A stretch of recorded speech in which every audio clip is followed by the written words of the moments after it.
Master, welcome back again to our channel. Panibagong araw, panibagong kabanata na naman ang pagsumasumay natin ngayong araw na ito.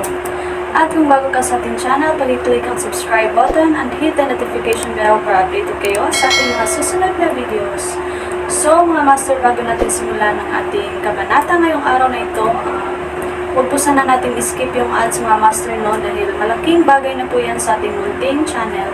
So simulan na natin kabanata ngayong araw na ito. Let's go! Kabanata 2171-2190. Kabanata 2171 sa mga taon, naintindihan ni James ang katotohanan. Kailangan niyang lumakas kung ayaw niyang matalo. Ito ang walang hanggang katotohanan. Iniwan niya ang enerhiya pool kung saan si Xavier ay nagtatanim at nagtungo sa isang bundok sa pinakagitnang rehiyon ng isla. Ito ang pinakamataas na punto at binigyan siya ng pagtingin sa buong isla. James. Isang tinig ang biglang nagmula sa celestial na tirahan. Si James lamang ang makakarinig nito nang dumating ito sa telepathically. Tinanong ni James, ano ang mali? Ang lugar na ito ay tila. Ang tinig ni Sophie ay tumunog sa kanyang isipan. Naguguluhan, tinanong ni James, mayroon bang kakaiba tungkol dito? Panipi.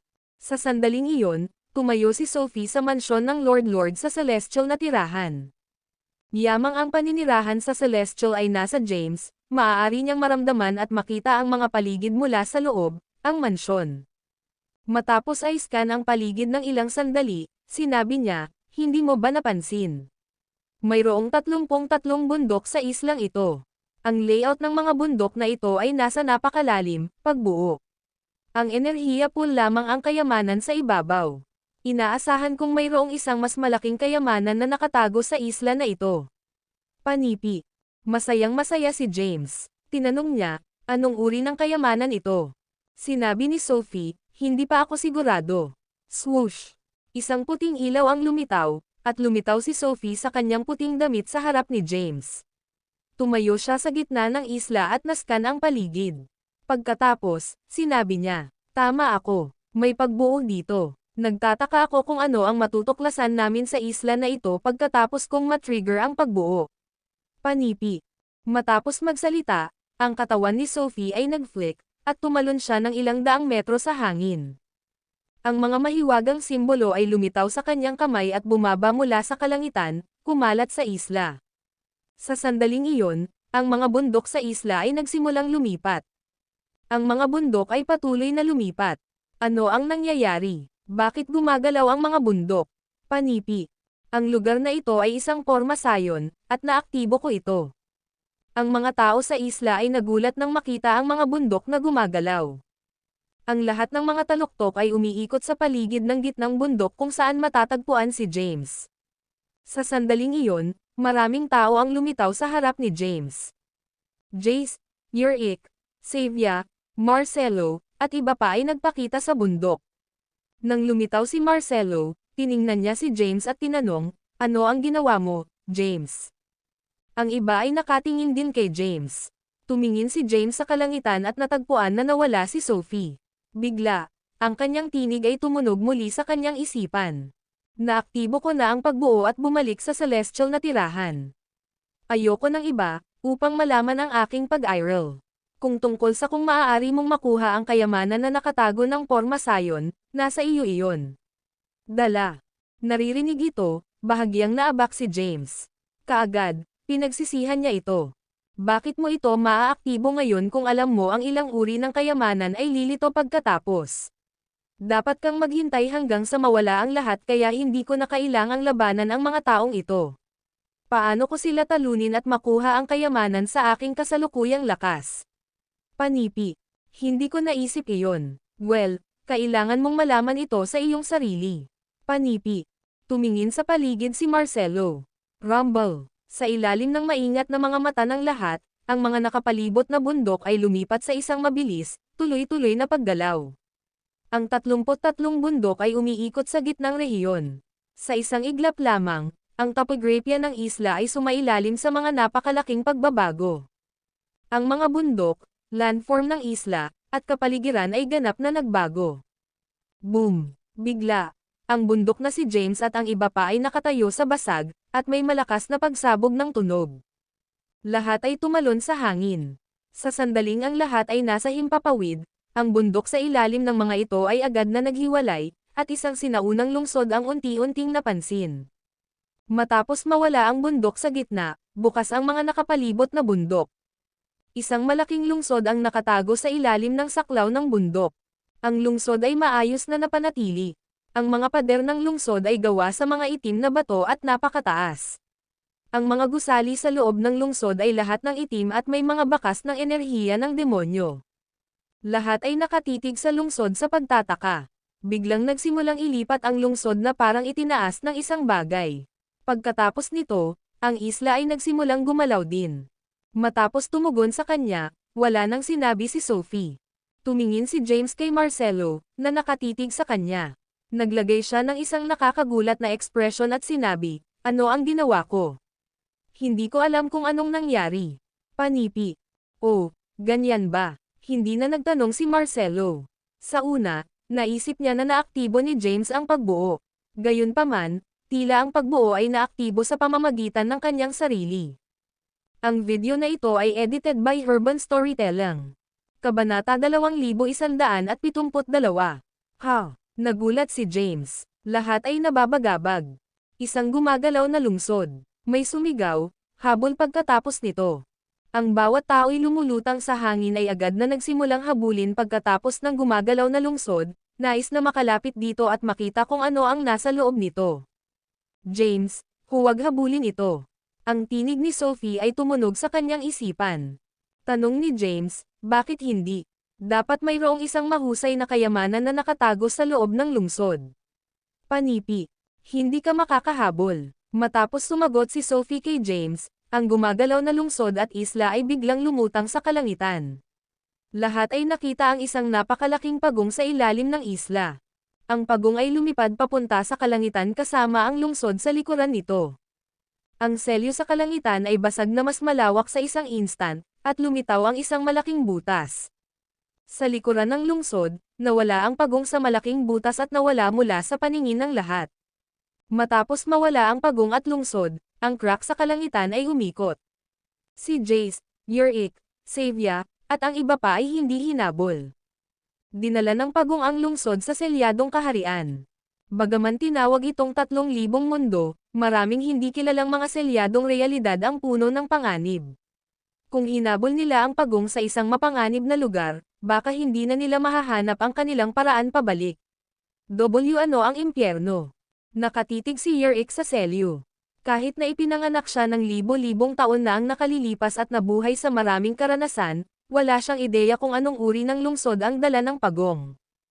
Maging si Jace mula sa Demon Realm ay walang ideya kung ano ito. Lumingon siya kay Marcelo, na nakatayo sa tabi niya, at sinabi, hindi ito isang simpleng bagay.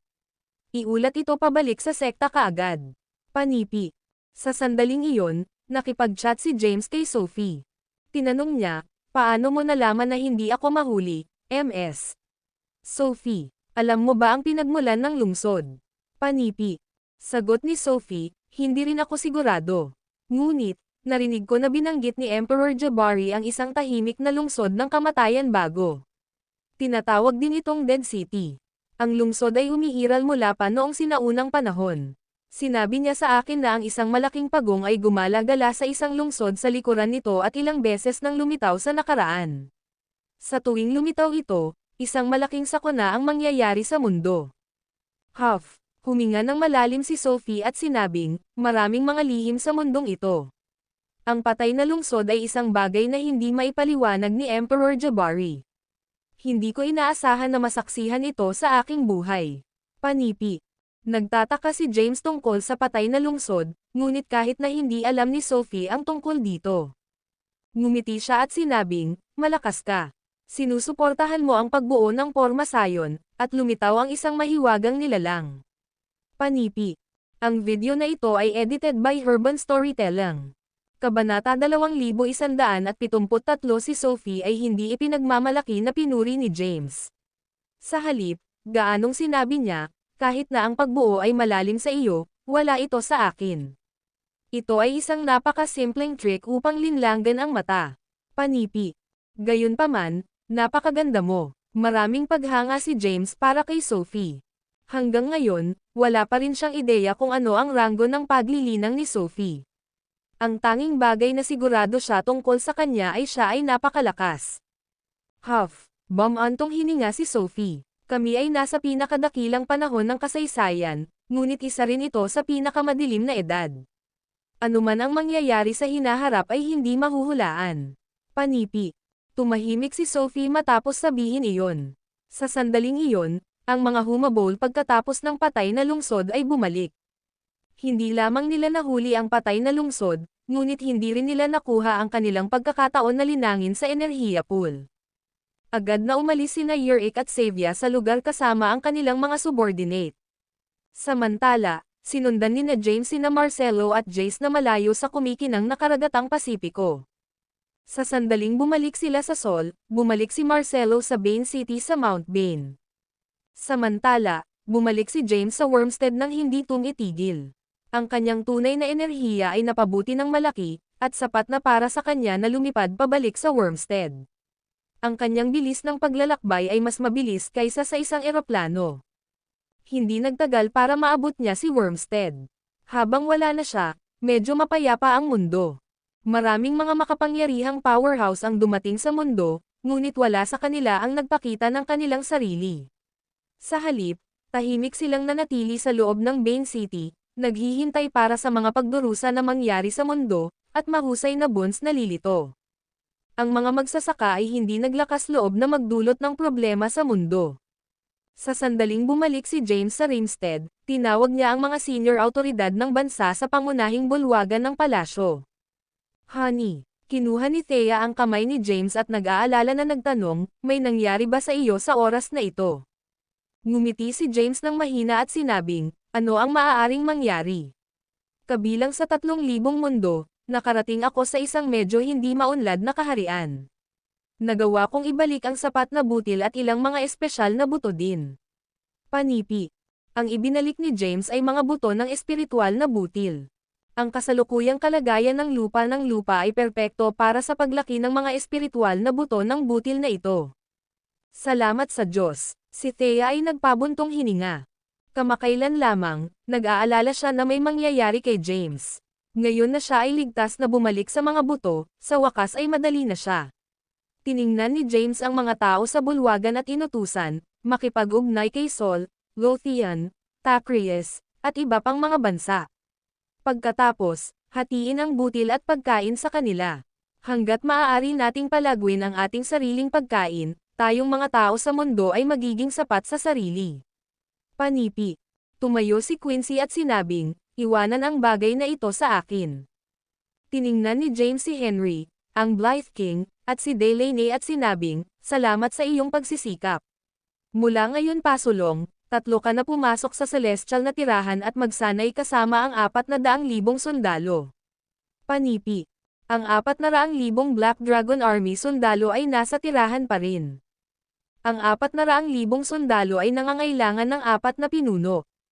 Ang 4 na napiling pinuno ay sina Henry, ang Blythe King, Delaney, at Thea. Si Thea ay malakas, kaya hindi kinakailangan para sa kanya na magsanay sa kanila sa ngayon. Sige, tumanggo ang 3. Pagkaraan nito, binuksan ni James ang celestial na tirahan at hayaang pumasok ang 3. Inutusan din ni James ang mga tao na ilipat ang butil mula sa celestial na tirahan. Di nagtagal, ang butil. Ibinalik niya mula sa lupain ng tabal ay dinala sa food storehouse ng Wormstead. Sina James at Thea ay naglalakad ng magkatabi sa likuran ng Imperial Palace. Marahang tinanong ni Thea, James, ano ang pinaplano mong gawin sa susunod? Ang video na ito ay edited by Urban Storytelling. Kabanata 2174 sinabi ni James, ito ay matagal na mula nang ang unang kalamidad ay tumama sa mundo. Gayunpaman, wala pang Providence.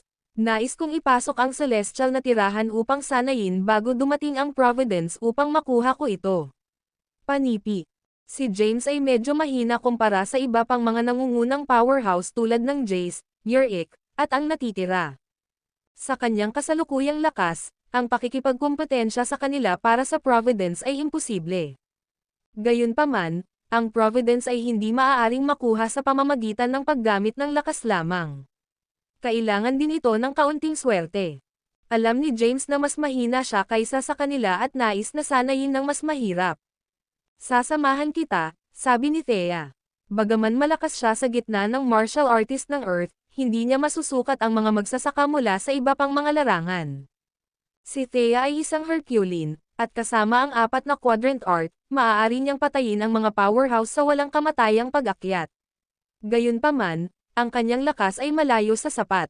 Hindi na niya mapapanatili ang mga tagalabas. Sa makatuwid, nais niyang magpatuloy sa pagsasanay ng ilang sandali.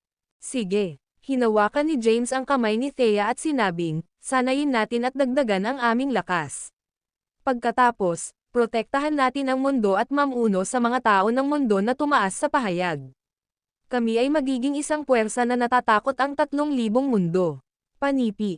Si James ay may malaking ambisyon. Hindi lamang niya nais na protektahan ang mga tao sa mundo kundi pati na rin ang mamuno ng isang revolusyon upang magawa nila, maging isang malakas na pag-iral na kahit na ang mga paksayon ng Orthodox ng 3,000 mundo ay matakot. Kahit na alam niya na aabutin ng mahabang panahon upang makamit ang gayong pag-asa, ayaw niyang ibigay. Matapos ang isang maikling chat, tumungo si Thea sa celestial na tirahan upang sanayin. Samantala, tumungo si James sa Bane City. Hindi siya sigurado sa kalikasan ng sakuna, kaya nais niyang malaman iyon sa Bane City. Ang isang mahabang panahon ay lumipas, kaya ang ilan sa mga magsasaka mula sa 3,000 mundo ay dapat na may alam na tungkol dito. Di nagtagal, nakarating siya sa Mount Bane, kung saan matatagpuan ang Bane City. Boom! Bago siya pumasok sa lungsod, isang nakasisilaw na light ray ang sumabog sa Mount Bane. Ang ilaw na sinag ay lumubog sa kalangitan. Pagkaraan ng ilang sandali, ang mga mahiwagang light ray ay bumaril mula sa iba't ibang mga rehiyon sa buong mundo. Sa hitsura ng mga light ray, ang ilang hindi kilalang mga bundok ay lumitaw sa buong mundo. Naglalaman sila ng puro na halaga ng enerhiya na espiritual na Empyrean. Ang enerhiya ng espiritual na Empyrean ay mabilis na sama-sama sa kapaligiran ng Earth. Ang enerhiya ng espiritual ng lupa ay unti-unting naging mas malakas. Ano ang nangyari? Ano ang mga ilaw na ito? Pinakabagong balita mula sa aming istasyon.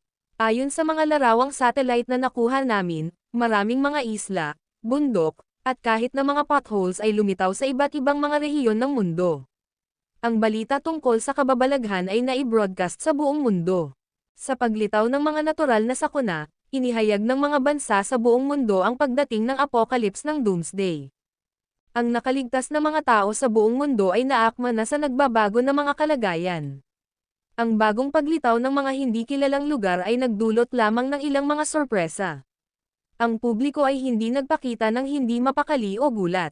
Sa sandaling iyon, nagulat din si James. Hindi pa binuksan ang selyo. Bakit napakaraming hindi kilalang mga rehiyon na nagpapakita? Panipi. Samantala, ang mga tagalabas sa City Bane ay naging hindi kapani-pani walang nasa sabik. Ang Providence ay sa wakas narito. Bago magbukas ang selyo, 4 na kalamidad at 4 na Providences ang mangyayari sa mundo. Ang unang Providence ay magiging akin. Panipi. Haha. After so long, it's finally here. Ang ilang mga tagalabas, natiwala sa kanilang lakas, ay nasa sabik na parang sila ay makukuha upang makuha ang buwan na malapit ng lumitaw. James, lumitaw ang Providence. Ang boses ni Sophie ay tumunog sa isip ni James. Naririnig ito, lumaktaw ang puso ni James. Tinanong niya, narito, kaya sa lalong madaling panahon. Panipi. Ang video na ito ay edited by Urban Storytelling. Kabanata 2175. Hindi inaasahan ni James na lumitaw ang Providence sa lalong madaling panahon. Naglakbay siya sa Bane City upang magtanong tungkol sa Providence na lilito pagkatapos ng unang kalamidad.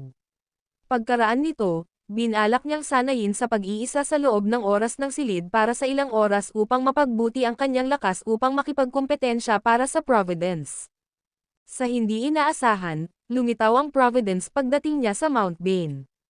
Sa sandaling iyon, ang mga light ray ay sumabog mula sa Mount Bane. Hindi lamang iyon, ngunit maraming mga light ray ang sumabog mula sa buong mundo, At maraming mga hindi kilalang mga rehiyon na puro na may enerhiya na espiritual na Empyrean ay lumitaw. Tanong ni James, MS. Sophie, narito ba ang Providence? Ano ang Providence na lilito pagkatapos ng kalamidad?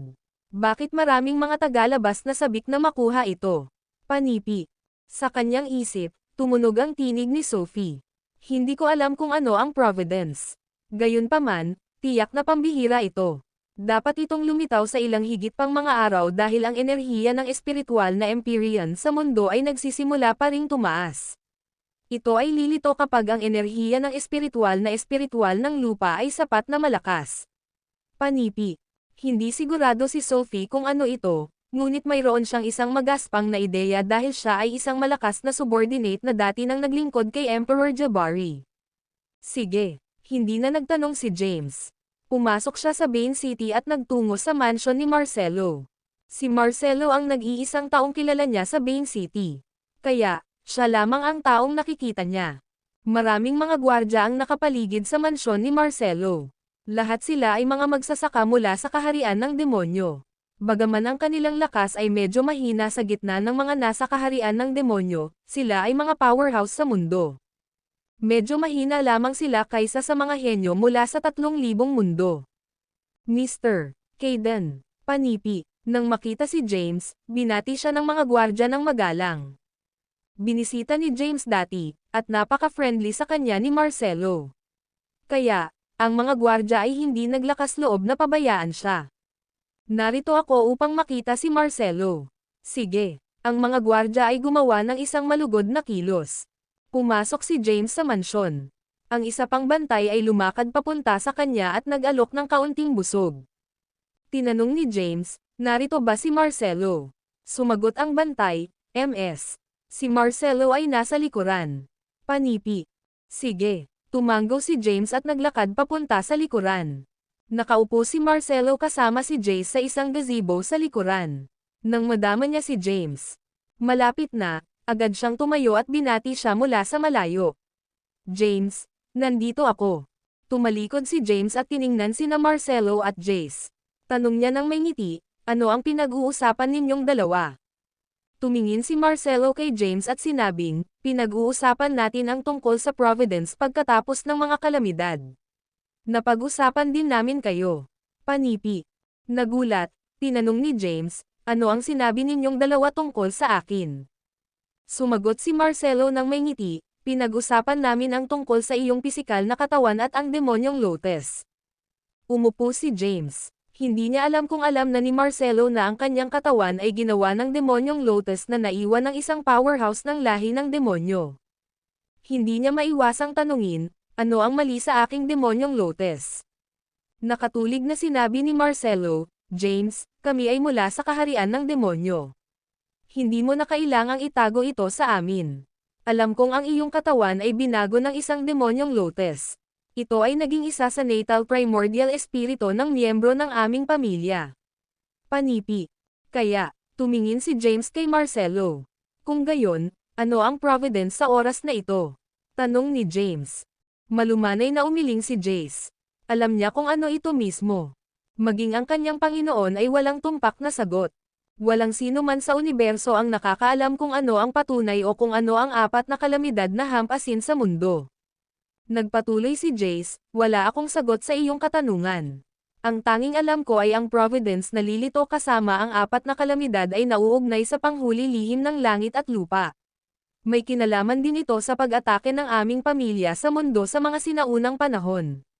Panipi. Ang pagyuzisa ni James ay napik. Hanggang ngayon, hindi niya natutunan kung bakit sinalakay ng lahi ng demonyo ang mundo sa mga sinaunang panahon at kung bakit nagpasya silang umalis kapag napakalapit nila sa pagsakop nito. Noong nakaraan, tinanong niya si Marcelo tungkol dito, ngunit tumanggi siyang ipaliwanag. Ipinahayag ni James ang kanyang pagkamausisa. Naisip ni Jace ng ilang sandali at pagkatapos ay sumagot, inatake ng aming pamilya ang Earth dahil ang aming ninuno ay sumusunod lamang sa langit na landas. Kahit na hindi tayo sumalakay, kalimutan mo ito. Huwag nating pag-usapan ito ngayon. Panipi. Hinati ni Jace ang kanyang mga labi at binago ang paksa. Tinanong niya, ano ang narito mo, James? Dahil binago ni Jace ang paksa, hindi na itinuloy ni James ang paksa. Sumagot siya, dumating ako upang magtanong tungkol sa Providence. Hindi ko inaasahan ang mga napakalaking pagbabago na magaganap sa buong mundo sa pag-abot sa Mount Bane. Panipi. Sinabi ni Jace, ito ang mga palatandaan bago ang hitsura ng Providence. Sinabi sa amin ng aking guro na ang mga hindi kilalang mga rehiyon ay lilito sa mundo bago dumating ang Providence. Ang lugar ng Earth ay magpapatuloy na palawakin, at ang Empyrean na espiritual na enerhiya ay patuloy na tataas. Kapag ito ay sapat na malakas, ang Providence ay lilito. Panipi. Ang video na ito ay edited by Urban Storytelling. Kabanata 2176. Magkakaroon pa rin ng isang panloob na laban sa mundo. Ang mundo ay buwag at aisil ang sarili. Noong sinaunang panahon, ang isang powerhouse mula sa aming pamilya ay may mga pananaw sa makalangit na landas, kaya't pinili niyang salakayin ang lupa. Pinili niyang umalis kapag napakalapit namin sa pagsakop sa Earth dahil nais niya na gawin ng Destiny ang kurso nito. Lahat ng nangyari ay paunang natukoy at mangyayari. Panipi. Medyo nalilito si James. Langit na landas. Tadhana.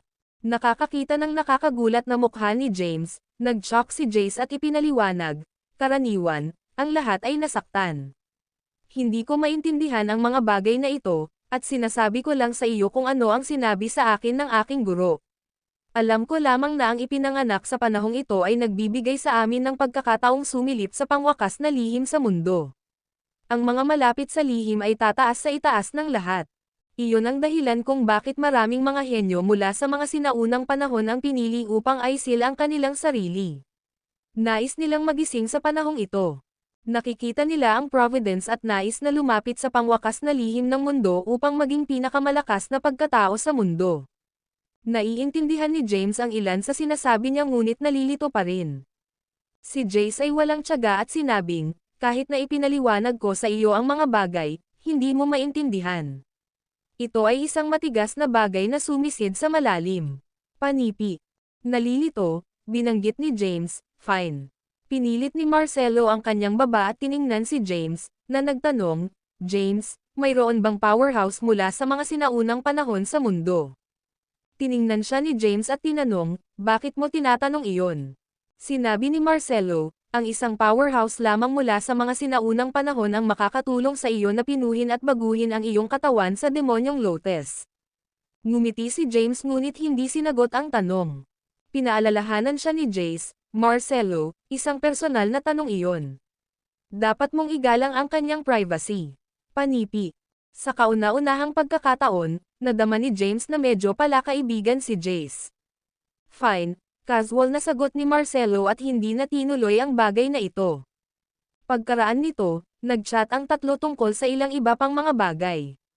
Pagkatapos, nagpasya si James na manatili sa mansyon ni Marcelo sa ngayon. Ang buong mundo ay napuno ng kumikinang na mga puting ilaw. Samantala, ang selyo sa kalangitan ay itinago. Pag-iwas sa Empyrean espiritual na enerhiya. Ang enerhiya na ito ay kumalat sa buong mundo at sa mga halaman at hayop ng lupa. Kahit na ang mga ordinaryong tao sa mundo ay nalubog ng enerhiya ng espiritual na Empyrean. Binago nito ang kanilang mga pisikal na katawan upang maging mas malakas at angkop para sa paglilinang. Ipinaliwanag ito ni Marcelo bilang isang regalo mula sa langit at lupa. Ang langit ay hindi papayagan ang sangkatauhan na mawawala. Kaya, ang mga benepisyo ay ibibigay sa mga tao pagkatapos ng bawat kalamidad. Ang Earth's espiritual na enerhiya ay patuloy na lumago sa loob ng 3 araw. Pagkaraan ng 3 araw, lumitaw ang isang pangitain ng langit at lupa. Ang video na ito ay edited by Urban Storytelling. Kabanata 2177 nanatili si James sa Bane City sa loob ng 3 araw. Sa madaling araw, mayroong isang pananaw sa langit at lupa. Ang isang illusory gate ay lumitaw sa kalangitan sa itaas ng Bane City. Sa gate, may ilang mga salita. Sa mga nakaraang araw, si James ay nagtatanim sa looban. Napansin niya ang illusory gate sa sandaling lumitaw ito. Tinitigan niya ito ng ilang sandali ngunit hindi niya mabasa ang mga salitang lumulutang dito. Napaka-misteryosong sinaunang mga salita. Tila sila ay buhay at patuloy na nagbabago. Di nagtagal, lumitaw si Marcelo, Jace, at ang ilan sa mga malakas na lahi ng demon ay lumitaw. Lumakad si James patungo kay Marcelo at tinanong, tumingin doon. Lumitaw lamang ang illusory gate na iyon, at konektado sa selyo sa kalangitan. Mayroong ilang mga salita sa gate. Maaari mo bang basahin ang mga salita? Panipi. Bago sumagot si Marcelo, sumagot si Jace, mababasa ko ito. Tumingin si James kay Jace at tinanong, ano ang ibig nilang sabihin? Portal ng space-time. Nagulat, tinanong ni James, portal ng space-time. Ano ba talaga ang ibig sabihin nito? Panipi. Umiling-iling si Jace at sinabing, hindi ako sigurado. Kung hindi ako mali, ang gate ay konektado sa isang tiyak na puwang. Ang pagdaan sa gate na ito ay dapat humantong sa isang hindi kilalang oras o puwang. Panipi. Tinanong ni James, ito ba ay isang puwang sa loob ng isa sa mga selyadong realms? Umiling-iling si Jace at sumagot, hindi kinakailangan. Maaari itong maging isang selyadong kaharian o ilang uri ng espasyo. Kung tungkol sa kung ano ito, kailangan mong pumasok sa loob upang malaman. Panipi. Ang gate na ito ba ang tinatawag na Providence pagkatapos ng unang kalamidad? Tanong ni James. Tumango si Jace. Malamang. Sa sandaling iyon, maraming tao ang lumitaw sa kalangitan. Ang mga taong ito ay lumundag sa kalangitan mula sa Bane City at pumasok sa illusory gate ng walang pag-aatubili, nawawala sa ilalim ng maraming mga maingat na titig. Matapos pumasok ang unang tao, marami pang sinundan ang suit. Marami pang mga tagalabas ang pumasok sa portal ng space-time. Suriin din natin ito. Tumingin si Jace kay Marcelo. Lumingon si Marcelo kay James. Gayunpaman, nag-atubili si James. Wala siyang ideya kung ano ang space-time portal o kung saan siya dadalhin. Ito ay magiging mahirap kung hindi siya makakabalik sa mundo. Siya ay hindi mapag-aalinlangan tungkol sa kung dapat niyang sundin ang mga ito o hindi. Ang pag-aalangan ni James, sinabi ni Marcelo, hayaan mo, James. Mabuti na lang. Kung may pasukan, dapat mayroong exit. Ito ay isang portal ng space-time na humahantong sa isang hindi kilalang lugar. Ang isang mahusay na kayamanan ay dapat may tago sa loob nito. Panipi. Magaan si James. At quo, ahem, at quo. Kahit na mayroong isang mahusay na kayamanan sa loob nito, baka hindi ko rin makuha ang pagkakataon na makuha ito. Maraming mga powerhouse mula sa 3,000 mundo na naruroon. Ang ilan sa kanila ay nagising lamang mula sa kanilang mga selyo pagkatapos ng 10,000 taon. Sa napakaraming mga powerhouse na nagbubunga para dito, mahirap para sa akin na makuha ito. Mahinang huminga si James. Bagaman paalalahanan siya ng tagapag-alaga na kakailanganin niyang makuha ang kayamanan mula sa Providence kahit ano paman, sa paghuhusga sa kasalukuyang sitwasyon, hindi ito isang madaling pag-asa para sa kanya na talunin ang iba pang mga kakompetensya. Nakangiting sinabi ni Marcelo, hindi ito isang bagay na maaaring makuha ng lakas lamang. Ang isa ay nangangailangan din ng kaunting swerte. Hayaan na. Hindi ito masaktan para sa iyo na suriin ito. Panipi. Matapos magsalita, nag-isip si James at nagpa siya na magkaroon ng isang hitsura.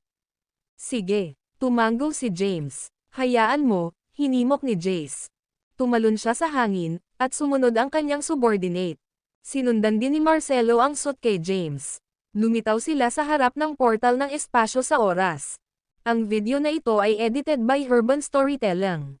Kabanata 2178 ang gate ay lumibot sa kalangitan at nasa tabi mismo ng basag na selyo na nagkokonekta sa lupa sa 3,000 mundo.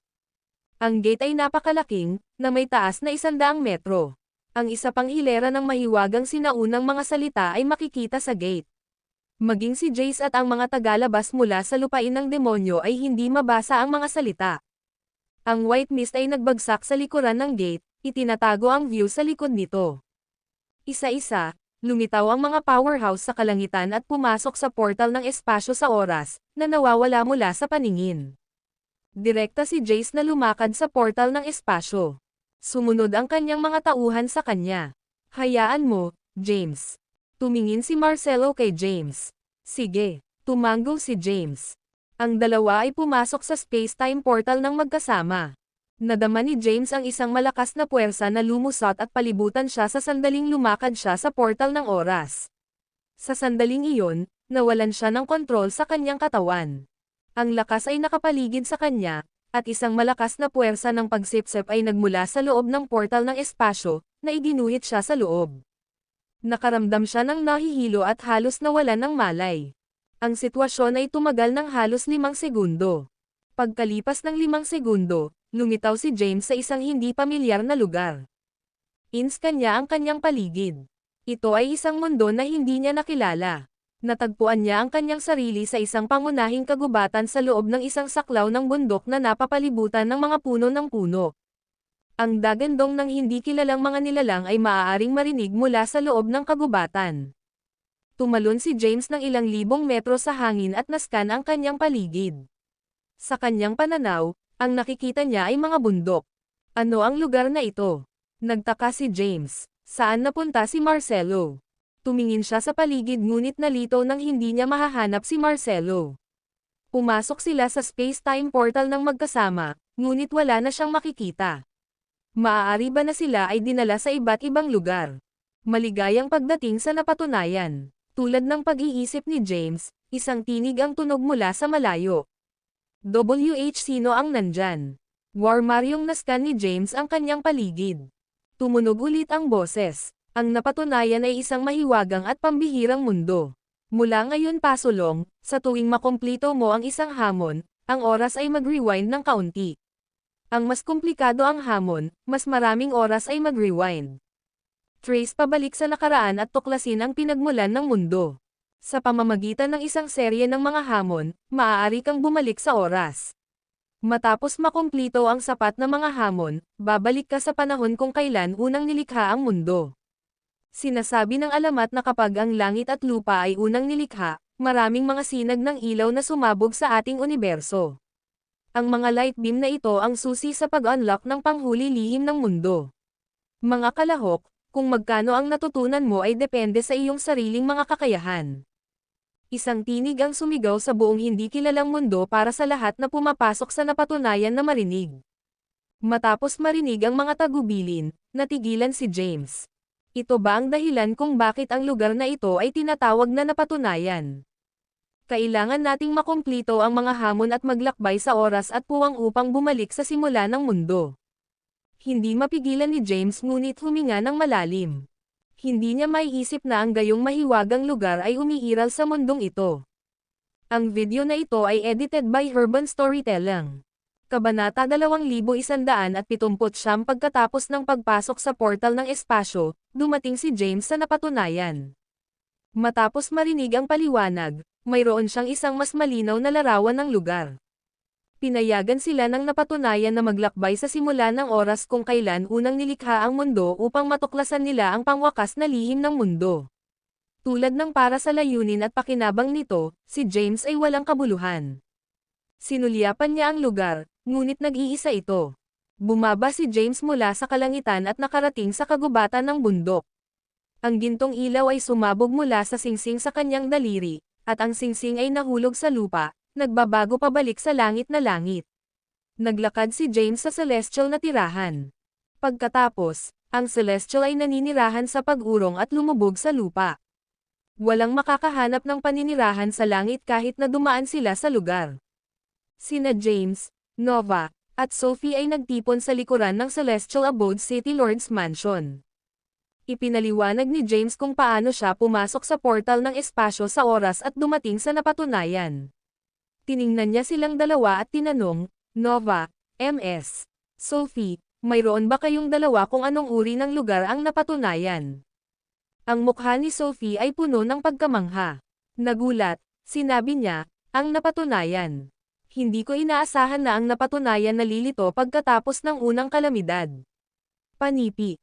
Masayang-masaya si James. Sa paghuhusga mula sa reaksyon ni Sophie, dapat na alam niya ang tungkol sa napatunayan. Nagtataka, tinanong niya, MS. Sophie, anong uri ng lugar ito? Panipi. Si Nova, na nakatayo, ay sumagot, ang pagpasok sa napatunayan ay ang pangarap ng bawat powerhouse. Ang mga nakarating sa ranggo ng Emperor ay nais na pumasok sa napatunayan at oras upang malaman ang panghuli lihim ng mundo upang maaari silang masira sa isang walang uliran na ranggo. Panipi. Tumango si Sophie. Oo, tama siya. Gayunpaman, ang paghahanap ng napatunayan ay sobrang mahirap.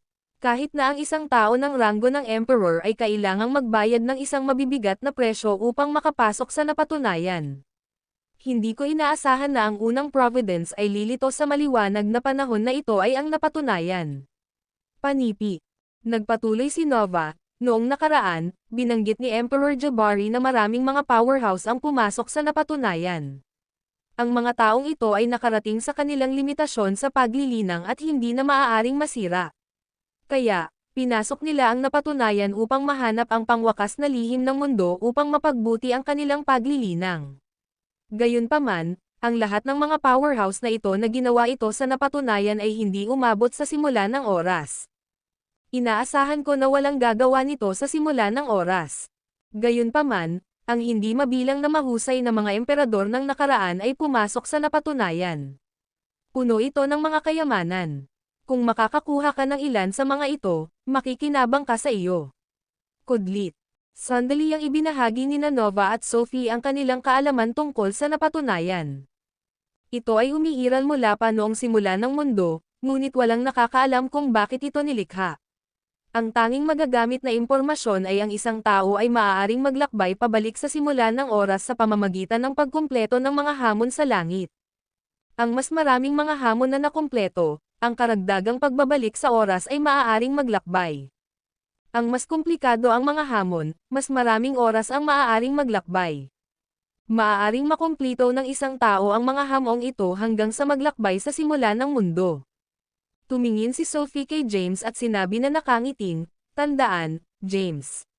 Inihiwalay ang lahat, ang iyong pinakadakilang kapalaran ay ipinanganak sa panahong ito.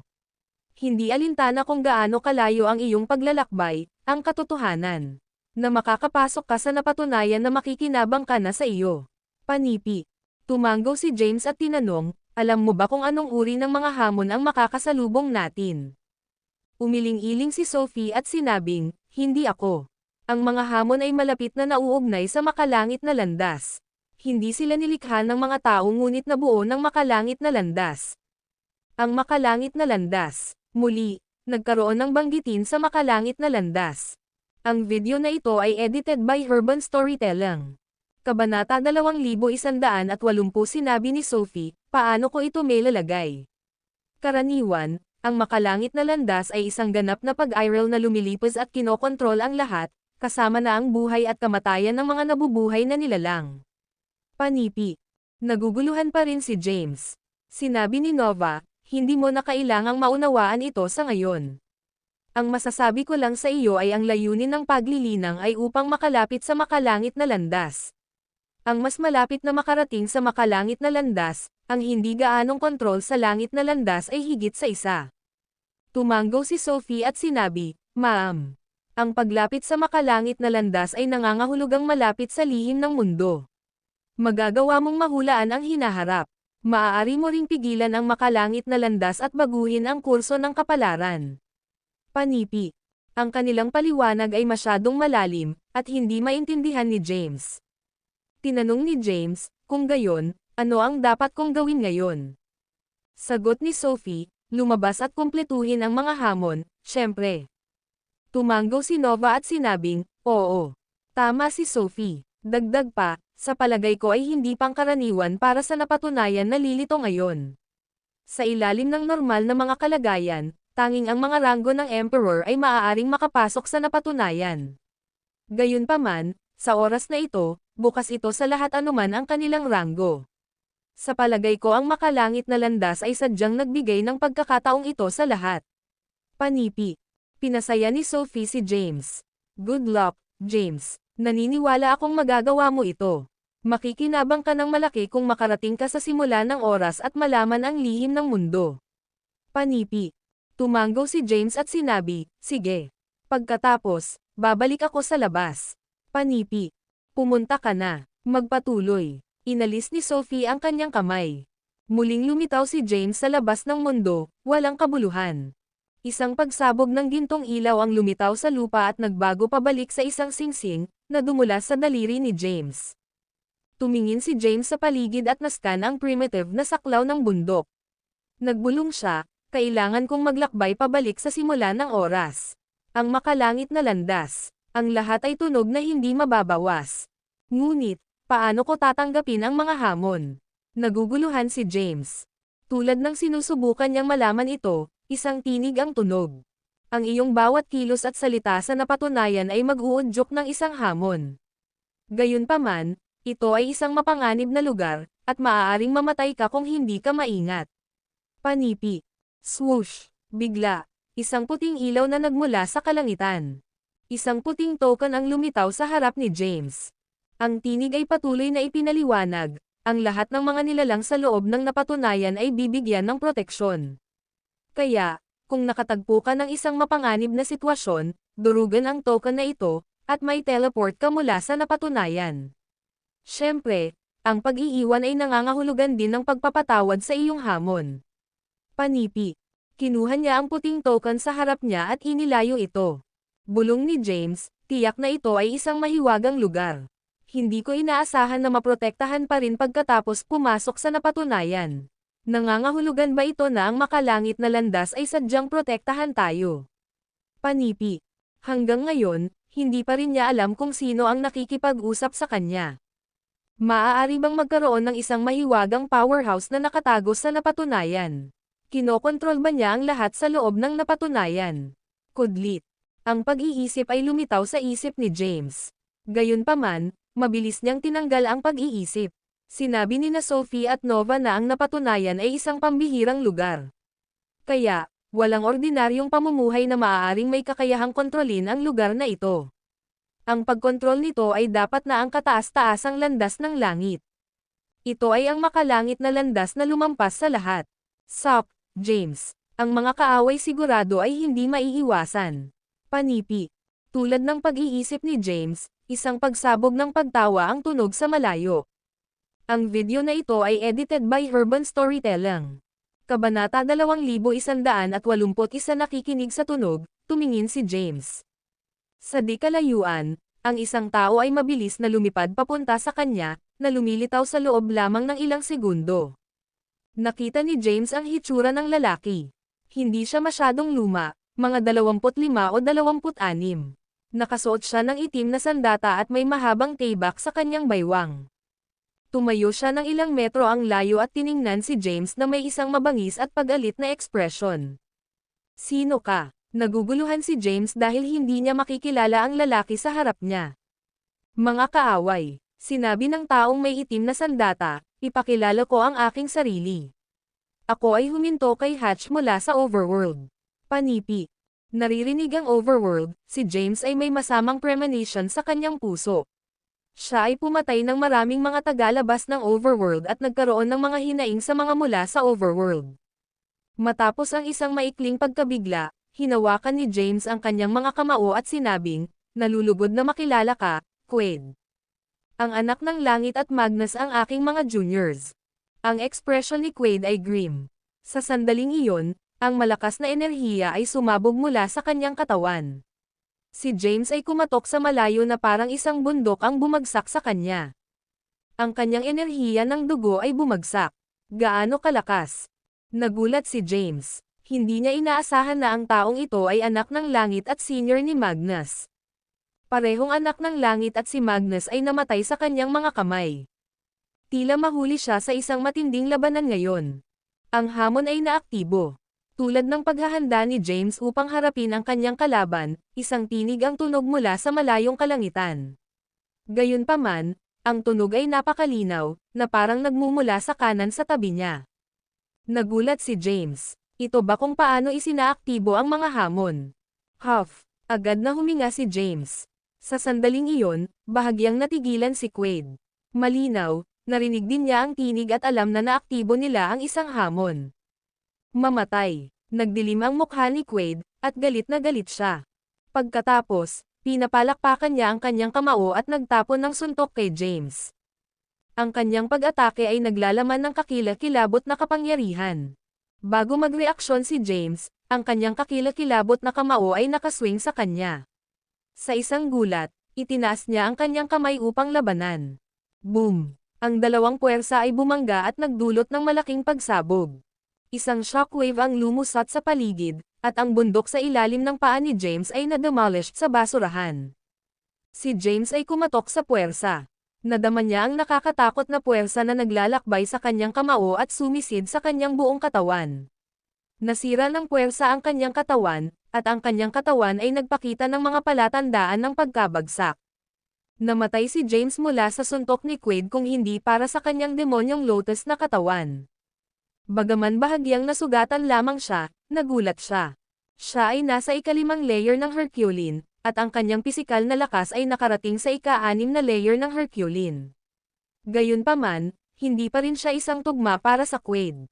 Naisip ni James, gaano siya kalakas. Panipi, habang nagulat pa rin, ang demonyong lotus sa kanyang katawan ay nagpakawala ng enerhiya ng demonyo.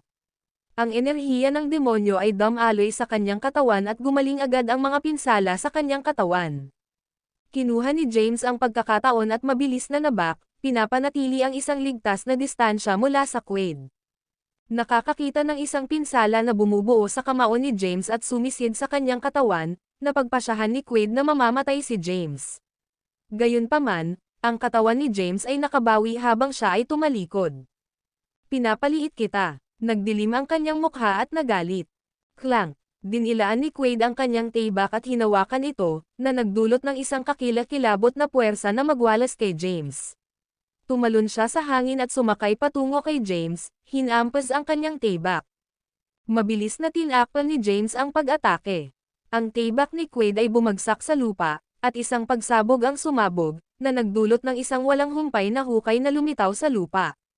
Ang video na ito ay edited by Urban Storytelling.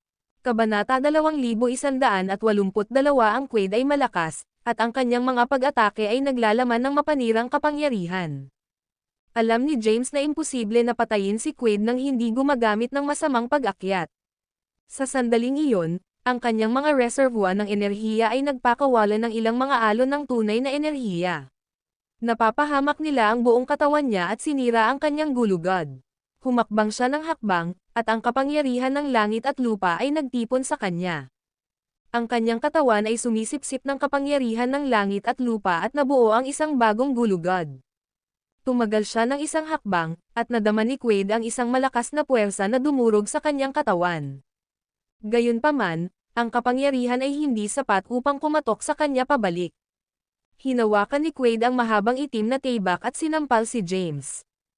Ang kanyang taybak ay bumagsak ng bagyo. Si James ay nagsagawa ng maraming hakbang, at ang ilan sa kanyang vertebrae ay binago. Kasabay nito, nagkalat siya ng bagyo. Ang Sacrilegious Ascension ay isang makapangyarihang lagda martial arts skill ng primordial banal na lahi ng ape. Matapos gumawa ng ilang mga hakbang si James, si Quaid ay kumatok sa puwersa. Samantala, patuloy na sumulong si James. Di nagtagal, tumagal siya ng 33 hakbang. 33 sa kanyang vertebrae ay na-reshape. Sa sandaling iyon, ang kanyang enerhiya ay ganap na pinagsama sa nakapalibot na enerhiya na espiritual na Empyrean. Isang malakas na enerhiya ang lumitaw sa ilalim ng kanyang mga paa. Ang mga bundok sa lugar ay gumuho sa mga lugar ng pagkasira. Lumutang si James sa hangin at tumingin sa Quaid. Sa pamamagitan ng isang kalmado at tiwala na ekspresyon, sinabi niya, "Ayaw kong patayin ka, huminto." Gayunpaman, dahil mayroon kang isang nais na kamatayan, ipapadala kita sa iyong paraan. Panipi. Ang Sacrilegious Ascension ay nagtipon ng isang malakas na magnetic field sa paligid ni James. Naramdaman ni Quaid na parang ang presyon ng langit at lupa ay bumagsak sa kanya habang siya ay nakatayo sa loob ng magnetic field. Bagaman siya ay nasa ika-6 na hagdanan ng Immortal Ascension, hindi niya makatiis ang force. Ang kanyang enerhiya ng dugo ay hindi mapigilan. Ang kanyang tunay na enerhiya ay bumagsak din at nagpakita ng mga palatandaan ng pagtagas mula sa kanyang katawan. Mapahamak ito. Galit na umungol si Quaid. Nakatitig siya sa pressure na nabuo sa pamamagitan ng pag-akyat at itinaas ang kanyang mahabang taybak, agresibo na bumagsak. Ang mahabang taybak ay sumabog na may malakas na enerhiya at agad na kumalas sa kapangyarihan ng sakripisyo ng pag-akyat. Samantala, ang reformang gulugod ni James sa pamamagitan ng langit at kapangyarihan ng lupa ay nagpakita rin ng mga palatandaan ng. Bago magreaksyon si James, Ang kanyang kakilakilabot na kamao ay nakaswing sa kanya. Sa isang gulat, itinaas niya ang kanyang kamay upang labanan. Boom! Ang dalawang puwersa ay bumangga at nagdulot ng malaking pagsabog. Isang shockwave ang lumusot sa paligid, at ang bundok sa ilalim ng paa ni James ay na-demolished sa basurahan. Si James ay kumatok sa puwersa. Nadama niya ang nakakatakot na puwersa na naglalakbay sa kanyang kamao at sumisid sa kanyang buong katawan. Nasira ng puwersa ang kanyang katawan, at ang kanyang katawan ay nagpakita ng mga palatandaan ng pagkabagsak. Namatay si James mula sa suntok ni Quaid kung hindi para sa kanyang demonyong lotus na katawan. Bagaman bahagyang nasugatan lamang siya, nagulat siya. Siya ay nasa ika-5 layer ng Herculean, at ang kanyang pisikal na lakas ay nakarating sa ika-6 na layer ng Herculean. Gayunpaman, hindi pa rin siya isang tugma para sa Quaid. Naisip ni James, gaano siya kalakas. Habang nagulat pa rin, ang demonyong lotus sa kanyang katawan ay nagpakawala ng enerhiya ng demonyo. Ang enerhiya ng demonyo ay dumaloy sa kanyang katawan at gumaling agad ang mga pinsala sa kanyang katawan. Kinuha ni James ang pagkakataon at mabilis na nabak, pinapanatili ang isang ligtas na distansya mula sa Quaid. Nakakakita ng isang pinsala na bumubuo sa kamao ni James at sumisid sa kanyang katawan, napagpasyahan ni Quaid na mamamatay si James. Gayunpaman, ang katawan ni James ay nakabawi habang siya ay tumalikod. Pinapaliit kita. Nagdilim ang kanyang mukha at nagalit. Clank! Dinilaan ni Quaid ang kanyang taybak at hinawakan ito, na nagdulot ng isang kakilakilabot na puwersa na magwalas kay James. Tumalon siya sa hangin at sumakay patungo kay James, hinampas ang kanyang taybak. Mabilis na tinakpan ni James ang pag-atake. Ang taybak ni Quaid ay bumagsak sa lupa, at isang pagsabog ang sumabog, na nagdulot ng isang walang humpay na hukay na lumitaw sa lupa. Ang video na ito ay edited by Urban Storytelling. Kabanata 2183 pagkatapos na pinatay ni Quaid si James, isa pang tao ang lumitaw bago niya mahuli ang kanyang hininga. Ito ay isang makapangyarihang tao na may mas malakas na enerhiya kaysa sa kanya. Matapos ang isang maikling pakikipag-ugnay, siya ay kumatok. Ang isa pang mabangis na labanan ay sumabog sa lugar. Sa sandaling iyon, si James ay nagsisinungaling ng mahina sa mga nasira sa ilalim nila. Ang kanyang lakas ay napabuti ng labis pagkatapos ng paghahagis ng sakripisyo ng pag-akyat. Gayunpaman, maihahambing lamang ito sa lakas ng isang tao sa ika-6 na hagdanan ng Immortal Ascension. Samantala, naabot ni Quaid ang rurok ng ika-6 na hagdanan ng Immortal Ascension at malapit sa ika-7 hagdanan. Bagaman ang kanilang lakas ay pareho sa ika-6 na hagdanan ng Immortal Ascension, medyo malaki ang agwat sa kanila. Malubhang nasugatan si James ngunit hindi patay. Binago ng demonyong lotus ang kanyang katawan, kaya ang lakas ni Quaid ay hindi sapat upang patayin siya. Nararapat ang kilusan sa itaas sa kanya, alam ni James ang isa pang mabangis na labanan na nasira. Kaya, nanatili siya sa ilalim ng mga lugar ng pagkasira sa lupa at hindi ipinakita ang kanyang sarili, gamit ang pagkakataong pagalingin ang kanyang katawan. Ang demonic energy ay sumulong sa kanyang katawan, at mabilis siyang nakabawi mula sa kanyang mga pinsala. Sa mas kaunti, kaysa sa 1 minuto, ganap na siya ay nakuhang muli. Ang kanyang lakas ay bumalik sa rurok nito, ngunit hindi niya pinili na ibunyag ang kanyang sarili. Sa halip, naghintay siya sa loob ng mga lugar ng pagkasira. Ang mabangis na labanan sa itaas ay nagpatuloy. Nakakatakot na energies ay lumusot sa paligid at sinira ang lahat. Ang mga bundok ay nawasak, at ang lupa ay puno ng mga walang humpay na mga hukay. Ang laban ay tumagal ng halos kalahating oras. Naramdaman ni James na si Quaid at ang iba pang magsasaka ay hindi pa namatay ngunit nasugatan. Si Quaid ay nagtamo ng isang sugat sa kanyang braso at dumudugo. Tinitigan niya ang kalaban niya, na nakasuot ng itim na balabal. Ang Black Robe man ay panted din at tinitigan si Quaid. Malamig na sinabi niya, hindi ko inaasahan na ikaw ay nababanat. Gayunpaman, mamamatay ka dahil ako ang iyong kalaban. Panipi. Sa sandaling iyon, ang isang itim na lotus ay tahimik na bumaril sa labas ng lupa. Ang itim na lotus ay lumitaw sa kalangitan at pinakawalan ang itim na enerhiya. Ano? Nabigla si Quaid at ang Black Robe na lalaki. Sa sandaling iyon, ang Black Lotus ay naglabas ng enerhiya ng demonyo. Ang enerhiya ay lumusot sa paligid at napuspos ang black robe na lalaki. Ang itim na enerhiya ng demonyo ay pumasok sa katawan ng taong may itim na robe. Bigla, naramdaman niya na ang kanyang tunay na enerhiya at kakanyahan ng dugo ay nilamon. Sa sandaling iyon, natakot siya sa kanyang paparating na kamatayan. Arg! Hindi, nanlaki ang kanyang mga mata, at pinalakas niya ang lahat ng kanyang lakas. Bagaman nakasisindak ang demonyong Lotus ni James, ang taong itim na nakayuko ay nasa ikapitong hagdanan ng Immortal Ascension. Nakasira siya mula sa enerhiya ng demonyo. Pagkaraan nito, ang kanyang katawan ay nag-flick, at siya ay lumitaw sa hangin. Ang kanyang mahabang tibak ay bumagsak sa demonyong Lotus, at isang nakasisindak na enerhiya ng tibak ay sumabog. Nang masaktan, ang demonyong Lotus ay nagbago sa itim na ambon at mabilis na nawala sa malalim na hukay sa lupa. Si James, na nagtatago sa hukay, ay naglabas ng isang bibig ng dugo. Ang kanyang demonyong Lotus ay hiniwa ng hiwalay, at nakaranas siya ng mga pinsala mula sa backlash. Sa sandaling iyon, nakaramdam siya ng isang mapanganib na enerhiya na papalapit sa kanya. Nag-flick ang kanyang katawan, at mabilis siyang sumugod mula sa malalim na hukay. Matapos siyang makatakas, maraming mga lakas ng tibak ang bumagsak sa mga lugar ng pagkasira sa lupa, na lumilikha ng isang mas malaking gulo. Si James ay lumitaw sa malayo at pinagsama ang kanyang mga ngipin. Malapit iyon. Ang dalawa na dating nakikibahagi sa laban ay napansin si James. Nabigla si Quaid. Itinuro niya sa malayo si James at sinabing, "Why ikaw ay isang demonyo?" Natakot din ang black robe na lalaki kay James. Kapag ang enerhiya ng demonyo ay nakulong sa kanya, nasobrahan siya sa takot sa kamatayan. Sa kabutihang palad, siya ay sapat na malakas upang malaya. Kung hindi man, ito ay ang pagkamatay niya. Tiningnan ni James ang taong may itim na robe at sumimangot na may nakasimangot. Ang video na ito ay edited by Urban Storytelling. Kabanata 2184 ang dalawa ay nakipaglaban sa isang matinding labanan at parehong nasugatan. Ang kanilang lakas ay wala na sa kanilang mga taluktok. Sa kabila nito, medyo malakas pa rin sila. Mapahamak ito. Nagkamali ako. Maaga akong nagpakita ng maaga. Dapat akong maghintay hanggang sa hindi na sila magkaroon ng kapangyarihan ng labanan. Panipi.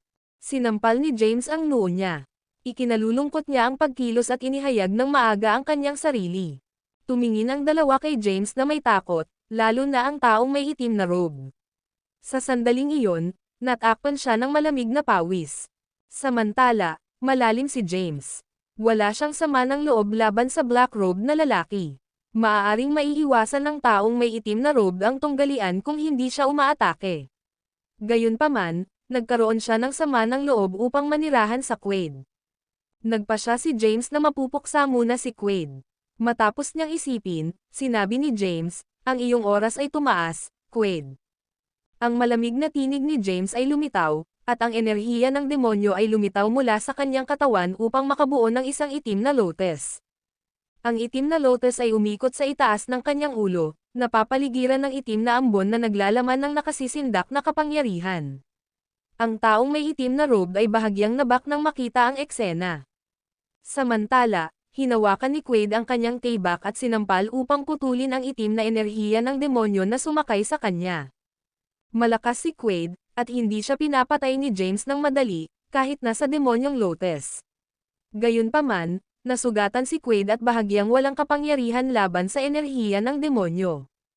Makalipas ang ilang sandali, sinaktan siya ng enerhiya ng demonyo at ipinadala na lumilipad. Kinuha ni James ang pagkakataon at hinimok ang enerhiya ng Black Lotus. Ang demonyong lotus ay mabilis na lumulutang patungo sa Quaid, at hindi mabilang na mga strands ng demonyong enerhiya na lumusot upang palibutan siya. Ang enerhiya ng demonyo na nakapaloob sa Quaid at hinihigop ang kanyang tunay na enerhiya at kakanyahan ng dugo na patuloy. Ang demonyong lotus ay nagpadala ng kapangyarihan kay James. Ang lakas ng pisikal ni James ay mabilis na bumuti ng pangalawa. Si Quaid ay nagpakawala ng isang nakalulungkot na hiyawan. Di nagtagal, namatay ang kanyang mga hiyawan. Si Quaid ay naging isang tumpok ng mga buto. Ang demonyong lotus ay ganap na hinihigop ang kanyang tunay na enerhiya, laman, at dugo. Hindi mahanap ni Quaid ang pagkakataong magamit ang token na ibinigay sa kanya pagkatapos ng demonyong enerhiya ni James. Nakapaligid sa kanya. Sa sandaling iyon, ang demonyong Lotus ay nagreaksyon ng kakaiba. Ang isang puting kulay ay makikita sa demonyong Lotus. Ito ay mukhang kakaiba. Ang demonyong Lotus ay nagpadala ng enerhiya kay James, na tumutulong sa kanya upang mapagbuti ang kanyang pisikal na lakas at tunay na enerhiya. Natapos ang hamon. Pagkamatay ni Quaid, isang boses ang tumunog sa mga tainga ni James. Bigla, nawala ang kanyang katawan mula sa lugar, at dinala siya sa isang lungsod. Nasaan ako? Matapos lumitaw sa lungsod, si James ay bahagyang naabak. Ins kanya ang lungsod. Ito ay isang matandang lungsod, at maraming tao ang naglalakad sa mga lansangan. Ang mga taong ito ay mga powerhouse mula sa 3,000 mundo. Binabati kita sa pagkumpleto ng unang hamon at pagpunta sa Infinity City. Matapos lumitaw si James sa lungsod, tumunog muli ang tinig. Si James ay nakikinig ng mabuti. Ang Infinity City ay ang panimulang punto ng napatunayan. Sa labas ng lungsod ay ilan. Mapanganib na mga lugar kung saan maaaring matrigger ang mga hamon. Matapos makumplito ang iyong hamon, dadalhin ka sa susunod na lungsod. Ang bawat lungsod ay kumakatawan sa isang panahon. Sa lungsod na ito, makikita mo ang Infinity Steel, na nagtala ng impormasyon at mga kaganapan sa panahong ito. Ang video na ito ay edited by Herban Storytelling. Kabanata 2185, ang Infinity Steel. Ang pagyuzisa ni James ay napik. Ang impormasyon tungkol sa panahon na kanilang nilakbay ay nakaukit sa Infinity Steel. Dahil siya ay dinala sa Infinity City, wala na siya sa kanyang orihinal na panahon at bumalik sa nakaraan. Inscan ni James ang kanyang paligid. Maraming mga magsasaka sa lungsod. Ito ang mga tao na nakumpleto ang kanilang mga hamon at pumasok sa Infinity City. Ang Infinity City ang unang paghinto ng kanilang paglalakbay sa oras. Naglakad si James sa paligid ng lungsod at hindi nagtagal ay nakahanap ng isang mahiwagang slab na may mga inskripsyon. Ito ay isang itim na slab 100 metro ang taas at higit sa 20 metro ang lapad. Maraming mga kakaibang salita ang nakaukit dito. Maraming tao ang natipon sa ilalim ng slab. Sa isang sulyap, nakita ni James ang isang makapal na nakapak na karamihan. Mayroong hindi bababa sa 100,000 katao. Ano ang ibig sabihin ng teksto dito? Panipi, ang Infinity Steel sigurado ay kamangha-manghang. Maraming mga magsasaka na hindi maintindihan ang teksto na tinalakay ang Infinity Steel. Di nagtagal, dumating si James sa Infinity Steel at sinuri ito. May mga misteryosong script sa parehong mga gilid ng Infinity Steel. Sa gitna nito ay maraming mga pangalan. Ang mga pangalan ay isinulat sa mga sinaunang script, at mahirap sabihin kung aling panahon sila ay nagmula. Hindi mabasa ni James ang isang solong salita. Ms. Sophie, nandyan ka ba? Panipi, si James telepathically ay nakipag-usap kay Sophie, na nasa celestial na tirahan. Di nagtagal, sumagot si Sophie, narito ako. Tinanong ni James, ano ba talaga ang Infinity Steel? Ano ang mga salitang ito? Panipi. Ang tinig ni Sophie ay nagmula sa celestial na tirahan. Hindi rin ako sigurado, ngunit, narinig ko na sinabi ni Emperor Jabari na ang Infinity Steel ay ang representasyon ng mga lungsod ng Infinity. Mayroong 108 mga lungsod ng Infinity sa kabuuan. Panipi. Nagulat, tinanong ni James, kaya, kung naglalakbay ako sa 108 mga lungsod ng Infinity, babalik ako sa simula ng mundo.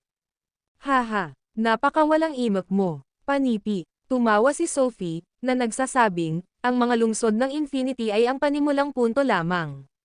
Ang tunay na oras ng paglalakbay ay nagsisimula pagkatapos mong dumaan sa 108 mga lungsod ng Infinity.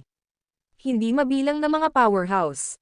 Nakapasok sa mga napatunayan, ngunit wala nang nakarating sa simula ng mundo. Panipi. Kung gayon, naiintindihan mo ba ang teksto sa Infinity Steel?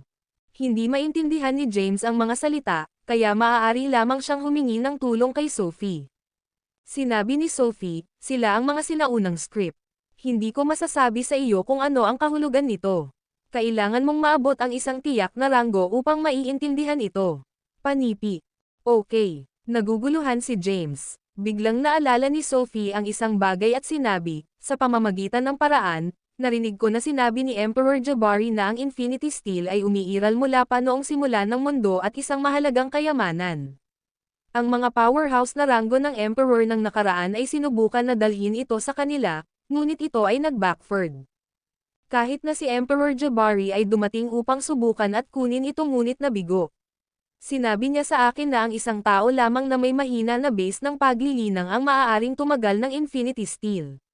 Panipi. Ipinaliwanag ni Sophie, sinabi rin ni Emperor Jabari na mayroong mga sinaunang script sa Infinity Steel. Ang mga ito ay napakalakas at magkakaroon ng isang malakas na pagtutol sa mga malakas na tao. Gayunpaman, hindi nito pigilan ang average na mga magsasaka. Sinabi rin niya sa akin na walang kapantay na mga powerhouse ang maaaring makapasok sa lugar na ito, ngunit sa isang mabigat na presyo. Sa kabilang banda, ang mga ordinaryong magsasaka ay hindi may kakayahang pumasok sa lugar na ito. Gayunpaman, ang puwang oras ng portal ay lumilitaw na konektado sa lugar na ito. Mayroon ding isang paghihigpit sa edad kung saan ang mga iyon. Mahigit sa 100 hindi maaaring pumasok sa lugar na ito. Panipi. Pagkatapos magsalita, nahulog si Sophie sa malalim na pag-iisip. Pagkatapos, ipinagpatuloy niya ang pagsasalita, ang pagsasama-sama ng mga haka-haka na ginawa ni Emperor Jabari. Sa palagay ko ang kayamanan na nakatago sa lugar na ito ay hindi lamang ang lihim ng mundo sa simula ng panahon.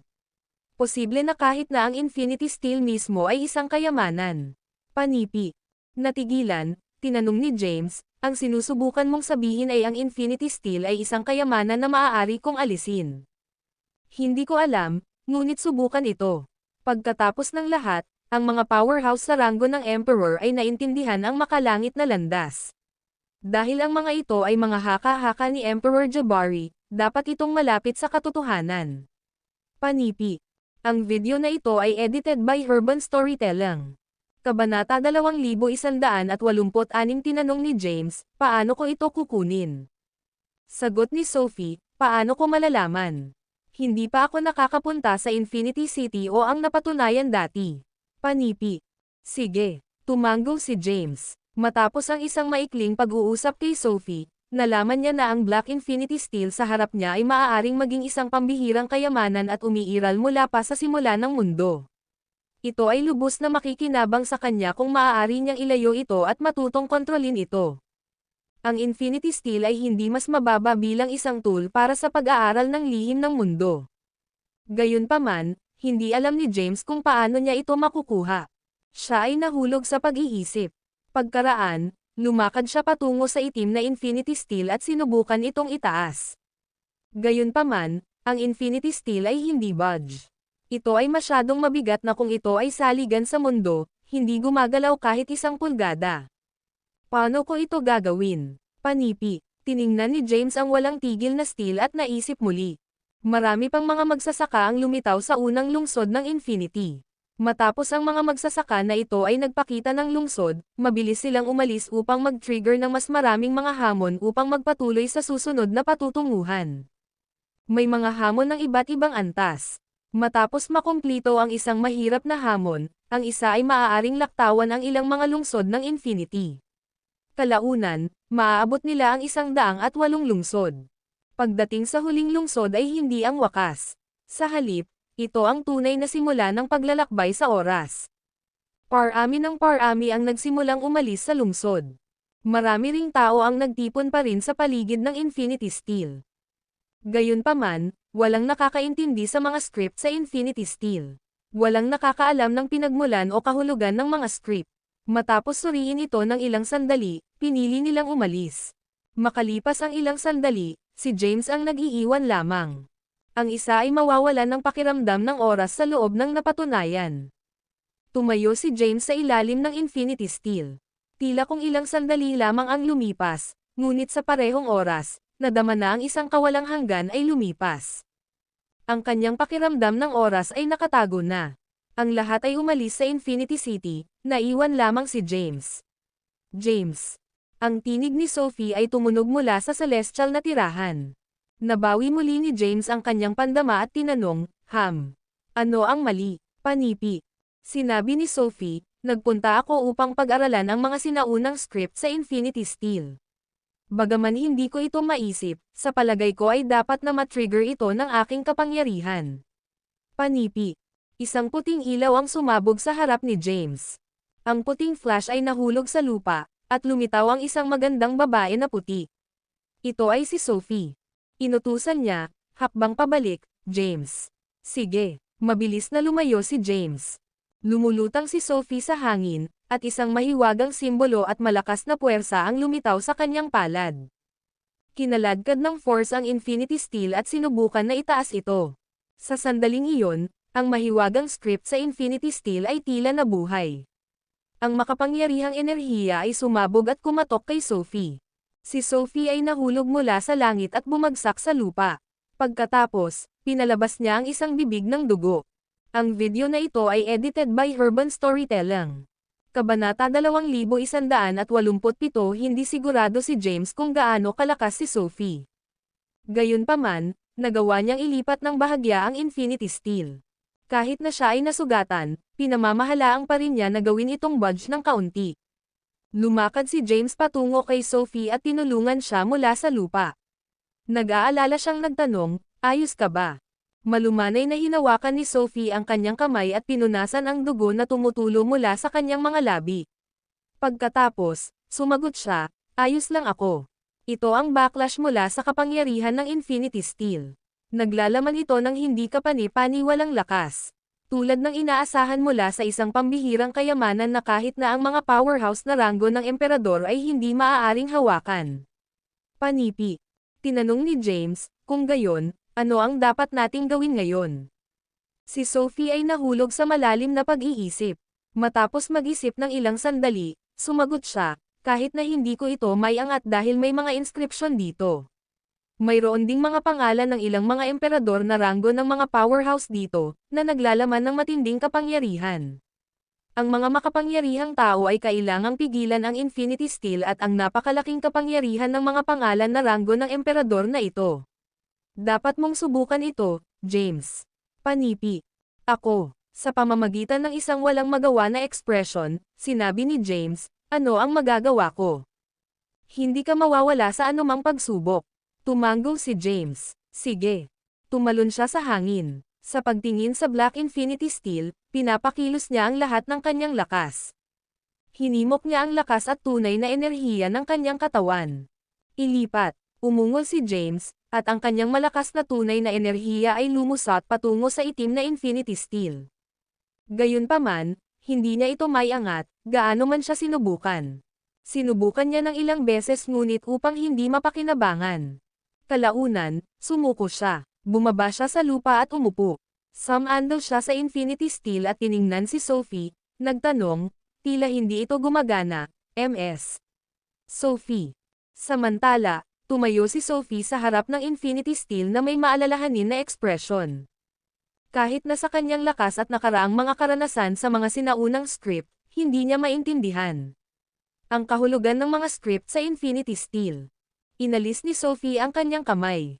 Walang pagmamadali, susuriin ko ito. Panipi. Hindi rin nagmamadali si James. Umupo siya sa lupa at matiag ang naghintay. Sinuri ni Sophie ang Infinity Steel. Ang oras ay tila nagyelo sa sandaling iyon. Gayunpaman, naramdaman din nito na ang isang kawalang hanggan ay lumipas. Biglang inunat ni Sophie ang kanyang kamay at itinuro sa Infinity Steel. Ang makapangyarihang enerhiya ay lumitaw mula sa kanyang daliri. Ang puwersa ay tumama sa Infinity Steel, na nagiging sanhi nito. Bigla, isang malakas na puwersa ang lumitaw mula sa Infinity Steel at nakabalot sa James at Sophie. Sa susunod na sandali, ang dalawa ay lumitaw sa isang hindi pamilyar na lugar. Ang puwang ay hindi kapani-pani, walang maliwanag at walang kadiliman. Maraming mga puting ilaw na lumulutang sa hangin, na bumubuo ng isang kamangha-manghang tanawin. Ano ang nangyayari, Ms. Sophie? Tumingin si James kay Sophie sa isang labi. Si Sophie ay nagsuot ng isang nalilito na ekspresyon. Umiling-iling siya ng bahagya at sinabing, hindi rin ako sigurado. Sinubukan ko lang ang nasa isip ko. Tila tama ako. Ang Infinity Steel ay dating may-ari. Dapat kaming pumasok sa isang sukat na nakaimbak sa loob ng Infinity Steel. Dapat iwanan ito ng nakaraang may-ari. Panipi. Kudlit panipi, bigla. Ang ilan sa mga puting ilaw ay lumulutang patungo kay Sophie. Ang mukha ni Sophie ay nag-ulong sa sakit. Ang video na ito ay edited by Urban Storytelling. Kabanata 2188 ang katawan ni Sophie ay nag-flick at nawala. Siya ay nag-teleport pabalik sa celestial na tirahan. Matapos bumalik sa celestial na tirahan, mapatla ang kanyang mukha, at mukhang siya ay nakaranas ng malubhang pinsala. Sinabi niya, James, ang labas ng mundo ay lumalaban sa akin. Ang mga inscription sa inaatake ako ng Infinity Steel, kaya hindi na ako maaaring manatili. Panipi. Ang tinig ni Sophie ay nagmula sa loob ng celestial na tirahan. Nagustuhan ni James ang kanyang mga salita at tinanong, bakit ako ayos? Ito ay dahil ang iyong base sa paglilinang ay medyo mahina. Malayo ka sa punto ng pag-unawa sa mga sinaunang script. Kaya, hindi ka nila sasalakayin. Panipi. Tinanong muli ni James, kung gayon, ano ang dapat kong gawin sa susunod? Sinabi ni Sophie, walang pagmamadali. Ang isang powerhouse ay dapat na umalis sa lugar na ito. Ang kanyang mga fragment ng kaluluwa ay dapat na naiwan sa lugar na ito. Panipi. Matapos si Sophie na magsalita, ang ilang puting ilaw ay nagtipon at nabuo ng isang silweta. Malinaw na makita ni James na ang taong ito ay nakasuot ng isang puting balabal. Siya ay may mahaba, itim na buhok, at ang kanyang mga tampok sa mukha ay medyo gwapo. Mayroon bang sa wakas na nagpakita? Tumingin ang silwete kay James. Mukhang nakikipag-usap ito kay James, ngunit sa parehong oras, mukhang nakikipag-usap siya sa kanyang sarili. Sa sandaling iyon, nais ni Sophie na kausapin si James. Gayunpaman, napagtanto niya na ang isang malakas na puwersa ay pilit na pinutol ang koneksyon ni James sa celestial na tirahan. Hindi mahalaga kung ano ang sinabi niya, hindi siya marinig ni James. Samantala, hindi maabala si James kay Sophie. Tumingin siya sa silweta na lumulutang sa harap niya. Pinagsama niya ang kanyang mga kamay at sinabi ng magalang, ang pangalan ko ay James. Isang karangalan na makilala ka. MHM. Ang silweta ay tumango ng marahan bilang tugon kay James. Ang silweta ay binigkas, ang sil ng langit at daigdig ay nagbubukas, at binuksan ang napatunayan. Tila sa araw na ito ay sa wakas dumating. Panipi. Maaari ko bang malaman ang iyong pangalan? Tanong ni James. Ang silwete sa wakas ay sumulyap kay James. Kaagad, mahinahon siyang sumagot, ako si Tatum Wardorm. Bagaman hindi pa naririnig ni James ang tungkol sa isang Tatum Wardorm, ang taong nasa harap niya ay dapat na isang kilalang powerhouse mula sa mga sinaunang panahon. Marahil siya rin ang may-ari ng Infinity Steel. Interesado si James na makuha ang Infinity Steel. Sinabi ni Sophie na maaaring maging kasing ganda ng pag-unawa sa mga lihim ng mundo. Magalang na tinanong ni James, Mr. Wardorm, ikaw ba ang may-ari ng Infinity Steel? Panipi. Tumingin si Tatum kay James ngunit hindi sumagot. Sa sandaling iyon, si James ay hindi isang tao sa mga mata ni Tatum. Sa halip, siya ay nasa anyo ng mga kakaibang simbolo na patuloy na nagbabago. Siya ay isang makapangyarihang tao na maaaring makita sa anumang bagay at buhay ng sinuman. Gayunpaman, hindi niya makita si James. Hindi niya makita ang hinaharap ni James. Parang isang malakas na puwersa ang pumipigil sa kanya na gawin. Puno ka ng mga variable. Mahinang sinabi ni Tatum, dahil nakarating ka na dito, dapat itong kapalaran. Kung maaari mong kunin ang unang piraso ng Infinity Steel ay nakasalalay sa iyong mga kakayahan. Panipi. Masaya, nagtanong si James, paano ko makukuha ang unang Infinity Steel? Sumagot si Tatum, dahil napunta ka rito, dapat na nakalaan ka. Gayunpaman, ang Infinity Steel ay hindi ordinaryong item. Kapag nakuha mo ito, kailangan mong magdala ng mga kahihinatnan at karma. Matapos maging may-ari nito, mabibigyan ka ng maraming bagay. Upang maging may-ari ng Infinity Steel, kailangan mong maging mabuti sa lahat ng aspeto. Ang pagpunta rito ay hindi nangangahulugang makakakuha ka ng Infinity Steel. Panipi. Si James ay bahagyang nalilito at hindi maintindihan ang mga salita ni Tatum. Tinanong niya, mangyaring sabihin sa akin kung paano ko ito makukuha. Ito ay diretso. Ito ay nakasalalay sa kung maaari mong madala ang mga kahihinatnan at karma na kasama nito. Hindi ko makita ang iyong kinabukasan. Ito ay puno ng mga hindi kilalang at variable. Panipi. Bulong ni Tatum at agad na nawala sa paningin ni James.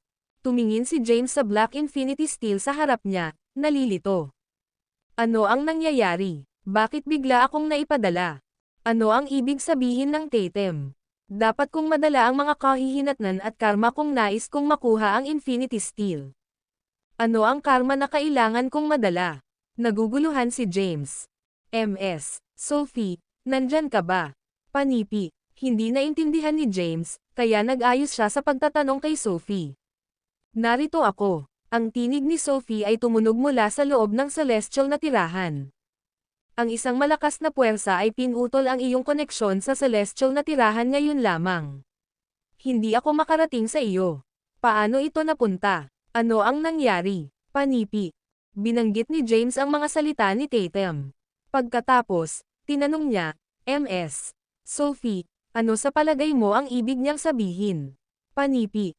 Inisip ni Sophie ng ilang sandali at sinabi, marahil ay nangangahulugan ito na kailangan mong matugunan ang isang tiyak na kwalipikasyon upang makuha ang Infinity Steel.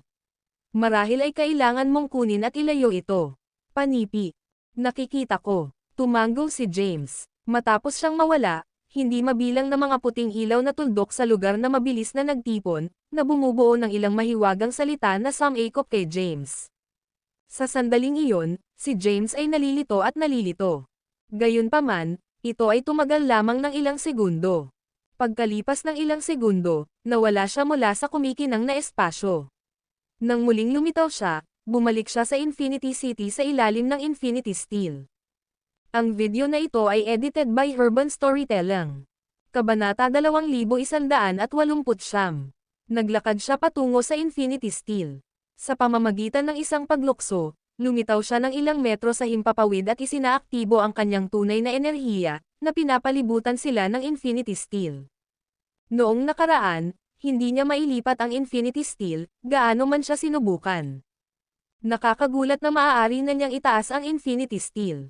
Ano? Si Sophie, na nanunood mula sa paninirahan sa langit, ay nagulat din. Mabilis niyang pinaalalahanan siya, magagawa mo ito, James. Mabilis, payagan ang Infinity Steel na makilala ka bilang may-ari nito. Panipi. Tinanong ni James, paano ko ito makikilala bilang may-ari nito? Sinabi ni Sophie, ang Infinity Steel ay isang banal na bagay na umiiral mula nang nilikha ang mundo. Hindi ito isang item na maaaring pinino. Hindi mo magagamit ang iyong dugo upang makilala ito bilang may-ari.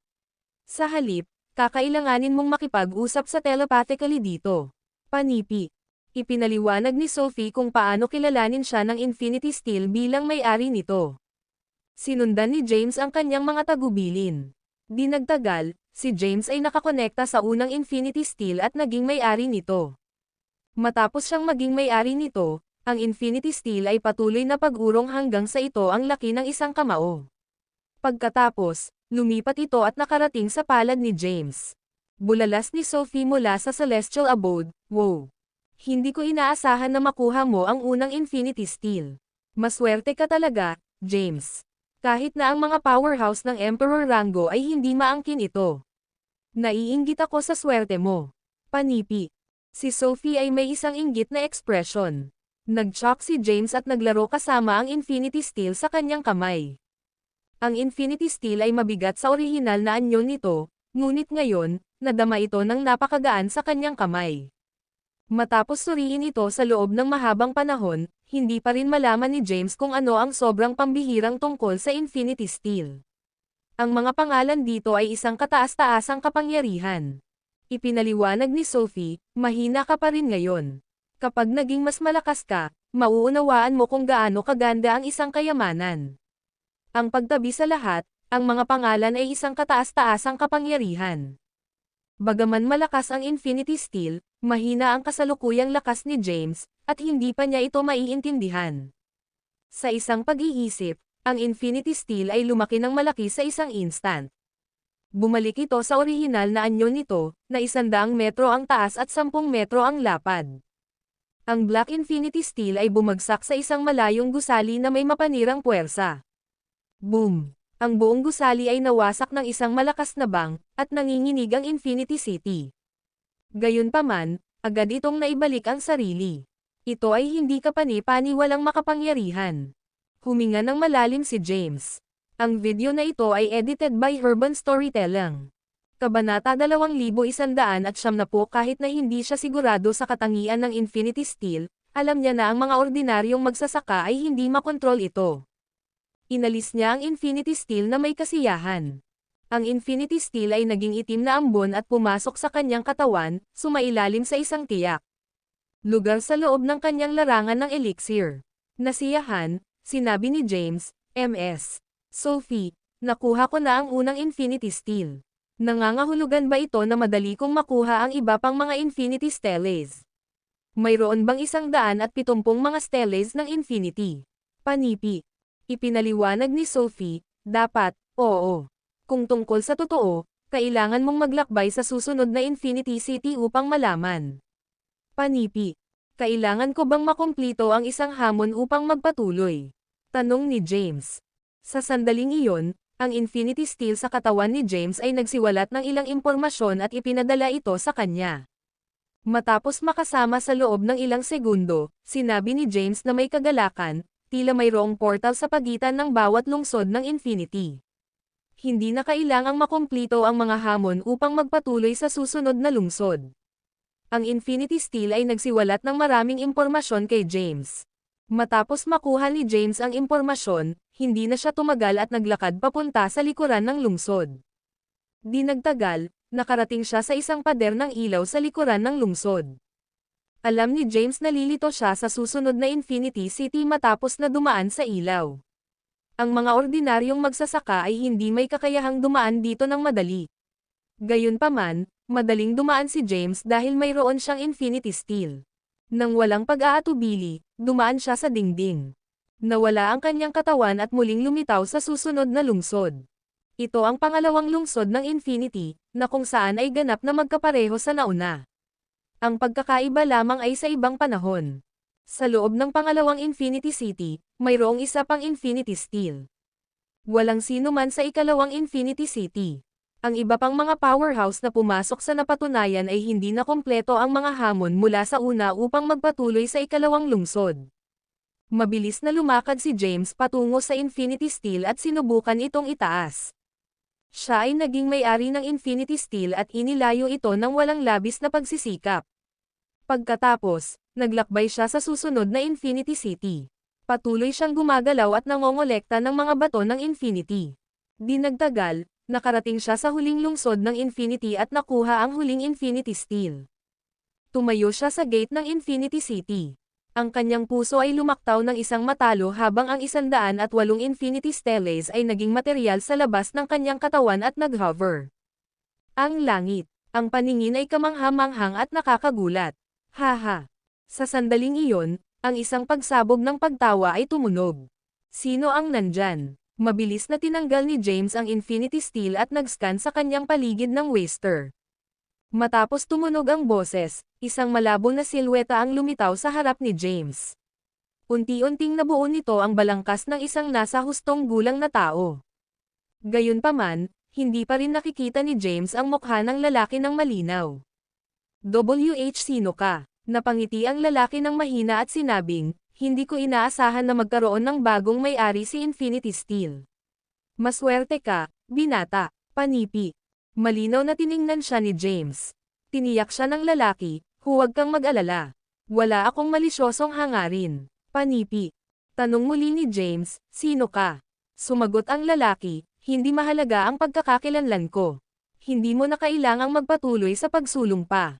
Hindi ka makakapunta sa lampas ng Infinity City sa iyong kasalukuyang lakas. Dahil nakakuha ka na ng isang mahusay na kayamanan mula sa portal ng oras ng espasyo, dapat kang bumalik sa kung saan ka nanggaling. Pagkatapos, tren ay napakahirap. Hihintayin kita sa napatunayan. Sigurado ako na lalaban tayo ng magkatabi o huli. Panipi. Pagkatapos, ang kanyang katawan ay naging malabo muli, at unti-unting nawala siya.